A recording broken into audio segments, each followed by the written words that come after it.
ഈ കോഴിക്കൂടിന്റെ വലയൊക്കെ ഇവക്കെന്തോ ഒന്ന് പിടിച്ചിട്ട് നോക്കിയാൽ ഇതെല്ലാം എന്റെ കൈ എത്തണമെന്ന് വെച്ചാൽ ആരെ കൊണ്ട് നടക്കും? കോഴിയാണോ ഇതിനകത്ത് കിടക്കുന്നത്, അത് കൂടാണോ? എടി രമണിയെ, ഇതൊക്കെ ഒന്ന് വൃത്തിയാക്കി കൂടാവൂ. ഇതെല്ലാം ഞാൻ വരണം.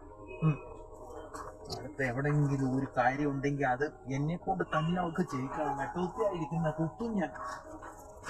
മതി, എല്ലാം പാടിയല്ലോ. ഇത് വെള്ളമൊന്നും ഒഴിക്കത്തില്ല. ഇവക്ക് ഇതൊക്കെ ചെയ്താലുണ്ട, ഇതെല്ലാം എന്റെ പണിയാന്ന് വിചാരിച്ച് അവര് പെരയ്ക്കകത്ത് അടുക്കളയിൽ ഒരു കാര്യമല്ലാതെ അവര് ചെയ്യത്തില്ല. ഒരു കാര്യം അടുക്കളയ്ക്കകത്ത് കിടന്നോളൂ, ഇതെല്ലാം ഞാൻ വന്ന് ചെയ്യും.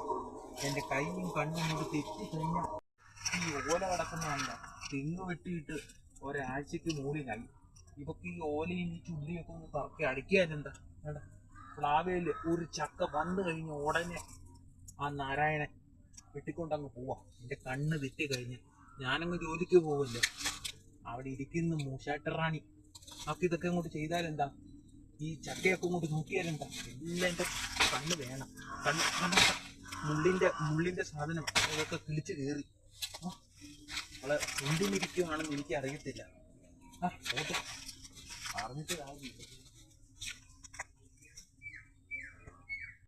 ഒരു കൊല്ല അതങ്ങോട്ട് പൂത്ത് വരാൻ സമ്മതിക്കത്തില്ല. ഉടനെ എൻ്റെ അളിയൻ വന്ന് പിച്ചിക്കൊണ്ട് പോകും. അട എന്തോരോ ഉണ്ടായ പച്ചമുളകാ. കണ്ണ് തെറ്റിക്കഴിഞ്ഞാൽ അവള് അളിയന് പിച്ചി കൊടുക്കും. എന്നാൽ ഞാൻ വന്നിട്ട് പിച്ചാടി എന്ന് പറഞ്ഞാൽ ഒക്കത്തില്ല. അവക്ക് വെച്ചണം. പിച്ചിതേ കരിച്ചിട്ടേക്കോ, അവള് കരിച്ചിട്ടേക്കോ പരിപാടി ഞാൻ തരാം. ചീമപ്പുളിയായിരുന്നു. ഒരെണ്ണമുണ്ടോ പ്ലാവിന്റെ കൊമ്പ് വീണ് അതും തകർത്ത്. അത് ഞാനില്ലാത്തപ്പോ പ്ലാവ് കിട്ടും.